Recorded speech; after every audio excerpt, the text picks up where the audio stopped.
Buenos días, mi nombre es Rubén García del Centro de Estudios Políticos y Constitucionales y voy a presentar la comunicación titulada La utilización de BookLab para la dinamización de los grupos reducidos en filosofía del derecho.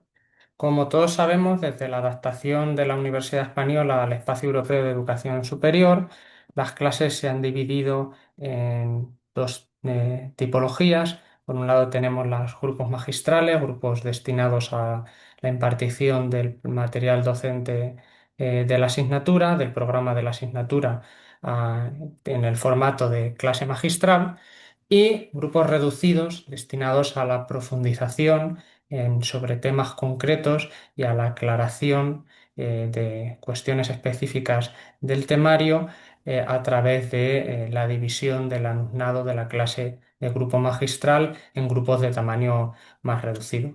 Estos grupos de tamaño más reducido tienen una evaluación que se lleva a cabo a través de forma continuada a lo largo del curso, que dependiendo de la materia puede llegar a tener un peso del 50 al 60% de la nota final en muchas de las asignaturas de los grados en Derecho, al menos en la Universidad Carlos III de Madrid, y esto plantea el reto de cómo llevar a cabo la evaluación. Por un lado, se suelen hacer, digamos, actividades tipo entregas, ya sea de ensayos, trabajos o similares, presentaciones en clase, pero por otro queda a la mano la cuestión de cómo evaluar la participación continua de los alumnos en la dinámica del aula. Este cambio en la Universidad Española ha venido de la mano, en paralelo, de la introducción de las llamadas TIC, esto es de metodologías, digamos, que utilizan las nuevas tecnologías de la información y la comunicación como herramienta docente en las aulas y que muchas de ellas lo que buscan es una participación más activa del alumnado en la dinámica del aula. En este sentido, se han desarrollado aplicaciones que tratan de captar la respuesta de la audiencia, esto es, de los alumnos a lo largo de la sesión, y que creemos que hemos estimado que eran de utilidad en el desarrollo de las clases en los grupos reducidos, especialmente en los grupos que cuentan con un número bastante alto de estudiantes, esto es, que tienen la denominación de reducidos, pero en realidad concentran a eh, 30, 40 alumnos. En concreto, nosotros hemos probado la herramienta denominada BookLab. La Carlos III fue introducida a raíz de la pandemia del COVID-19, cuando, digamos, se traspasó la docencia a online y se hicieron cursos de formación acerca de la misma.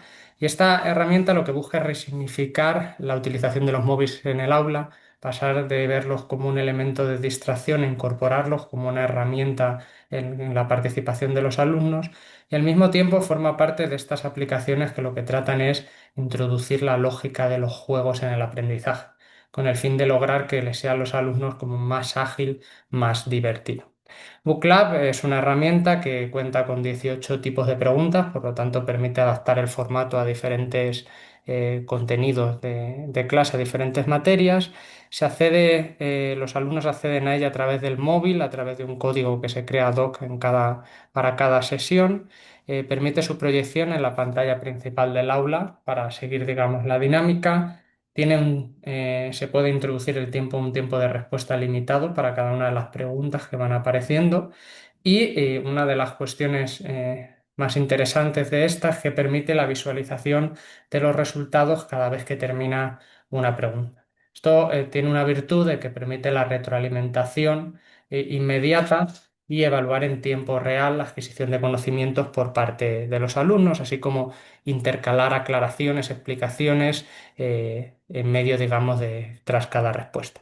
Por último, la herramienta permite o, digamos, otorga un informe final donde tienes los resultados, digamos, individualizados para cada estudiante y también del conjunto de la clase. El objetivo de esta experiencia docente, y la hemos denominado experiencia, no es propiamente un proyecto porque no hay un grupo de control, digamos, que permita, digamos, validar los resultados en el mismo curso, sino que básicamente lo que se compara es con la experiencia que habíamos tenido en cursos anteriores. El objetivo, digamos, como he dicho, era tratar de solventar uno de los principales escollos en la evaluación de la participación en los grupos reducidos. Esto es que no todo el mundo tiene iguales oportunidades, iguales habilidades para participar, y esto hace que la participación se concentre en un grupo o suele concentrarse en un grupo reducido de personas. Aunque en la dinámica de clase lo que se intente, digamos, sea abrir, siempre suele haber en el sentido contrario un grupo que no participa en nada, aunque asiste con regularidad y parece que atención a las sesiones. Y además otorga, digamos, elementos para una evaluación más precisa y más objetiva. Concretamente, nuestro experimento se dio lugar en el curso 2023-2024 en dos grupos reducidos de la asignatura de Derecho y Sociología Jurídica en la Universidad Carlos III de Madrid. Esta asignatura se imparte en el primer curso del grado en Derecho y de los dobles grados. Su programa consta de 8 lecciones que están divididas en dos bloques. El primer bloque son los temas dedicados al concepto de derecho y la relación del derecho con otros sistemas, ya sea la moral, el poder o la cultura. Y el segundo bloque tiene un carácter más técnico, más propio de teoría del derecho, y está compuesto de lecciones dedicadas a la norma jurídica, el ordenamiento, la creación de derecho y la interpretación y aplicación del derecho. Grupo reducido en esta asignatura tiene un peso en la evaluación final del 50%, y su evaluación en nuestro caso era realizada a través de ensayos y la participación en la clase. Nosotros optamos por utilizar la herramienta Book Club en las lecciones 5, 6, 6, 7, dedicadas a la norma jurídica, el ordenamiento y la creación del derecho, las fuentes del derecho, digamos, en otra denominación, debido a que el contenido de estas lecciones tiene una suficiente precisión, o digamos se adecúa bastante bien a un formato, digamos, tipo test en sus respuestas. No creíamos que fuera así lo mismo con los temas dedicados al concepto de derecho, a la relación del derecho con la moral o con el poder. El- esta, esto es lo que nos llevó, digamos, a optar, digamos, por estas tres lecciones. Lo utilizamos en su mayoría, digamos, la opción de preguntas de respuesta múltiple, y en algunas ocasiones, para el tema de fuentes del derecho, se utilizaron también preguntas de respuesta abierta. La actividad se dividió en tres sesiones y en dos actividades de book club. En la primera actividad de Book Club se agruparon un total de 32 preguntas sobre los temas 5 y 6, esto es norma jurídica y ordenamiento jurídico, que se realizaron en dos sesiones, mientras que la segunda actividad constó de 12 preguntas que se realizaron en una sesión, y todas versaban sobre fuentes del derecho. Como por poner algún ejemplo, en el tema 5 tipos de normas, pues por ejemplo se preguntó el artículo 199 puntos del Código Penal, dice así: el profesional que, con incumplimiento de su obligación de sigilo o reserva, divulgue los secretos de otra persona, será castigado con la pena de prisión de 1 a 4 años, multa de 12 a 24 meses e inhabilitación especial para dicha profesión por tiempo de 2 a 6 años. Y la pregunta era: ¿ante qué tipo de norma estamos? Esto es una regla o un principio en la conocida distinción entre reglas y principios. Respecto al tema 6, resolución de antinomias, pues un ejemplo es que si, digamos, atendemos el artículo 14 de la Constitución en relación con el artículo 57.1, ¿qué criterio de resolución de antinomias se ve reflejado, digamos, en la composición de ambos artículos? Se daban 5 opciones. Uno es el criterio jerárquico, cronológico, de especialidad, criterio de competencia o de prevalencia. Y así en este tema 6 también se introdujeron, digamos, casos hipotéticos en los que se preguntaba al alumno qué norma, digamos, sería la aplicable, y si la otra norma, digamos, en función de los criterios de resolución de antinomias, debería ser declarada inválida o simplemente no aplicable para el caso. Por último, en el tema 7 de fuentes del derecho, hemos dicho hemos establecido algunas preguntas nube, por ejemplo, cuáles son las fuentes con rango de ley en el derecho español. También preguntas de respuesta múltiple, como cuándo puede el gobierno dictar un decreto ley, con tres opciones: no hay límite material, B, en caso de extraordinaria y urgente necesidad, C, en caso de recibir encargo del Parlamento mediante una ley de bases. La dinámica de la clase básicamente consistía en que los alumnos respondían en un tiempo limitado a la pregunta, después, digamos, aparecían los resultados en la pantalla principal del aula y se iba preguntando a quienes habían elegido cada una de las opciones que justificaran su respuesta y en base a eso íbamos aclarando por qué, digamos, era una de las preguntas era correcta y por qué las otras eran falsas. La muestra estuvo formada por 71 alumnos correspondientes al grupo 30 y al grupo 31 del doble grado en Derecho y Economía. La participación, digamos, en las sesiones fue bastante alta. En las relativas a norma jurídica y coherencia se superó en ambos grupos el 80%. Las relativas a fuentes del derecho, la participación fue un poco más baja, superando, digamos, el 60% en ambos casos. Creemos que una de las razones de esto es que para normas jurídicas se desarrollaron dos sesiones y hemos considerado como participación no solo la participación en las dos, sino también en cualquiera de ellas. En todo caso, sería una cuestión probablemente a revisar en un estudio posterior.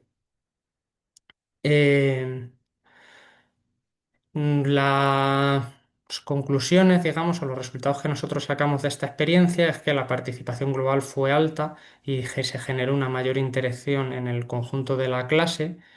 Esto también un mayor dinamismo en el desarrollo de las clases. En años anteriores estos temas se resolvían mediante la realización de ejercicios del libro Fragmentos de Teoría del Derecho, ya fuera pidiendo que los alumnos trajeran los ejercicios resueltos de casa o con una dinámica de flip classroom, donde la clase se dividía en grupos que resolvían y discutían los ejercicios y después, digamos, se ponían en común en el conjunto del aula. Creemos que esta dinámica con Book Club es más dinámica y más fluida que la división, digamos, en grupos. Y también, digamos, consideramos que ha cambiado un poco el rol del que ejerce el profesor en el aula. Ya no es solo la persona que explica, sino que más bien coordina el desarrollo de la dinámica de grupo y precisa la información, pero son los alumnos quienes tienen una implicación más activa en el aprendizaje colectivo y quienes se explican unos a otros las razones por las que una u otra respuesta es correcta. También la introducción de unos pequeños incentivos para quienes tengan más aciertos ha generado una dinámica de competición sana e implicación en la actividad.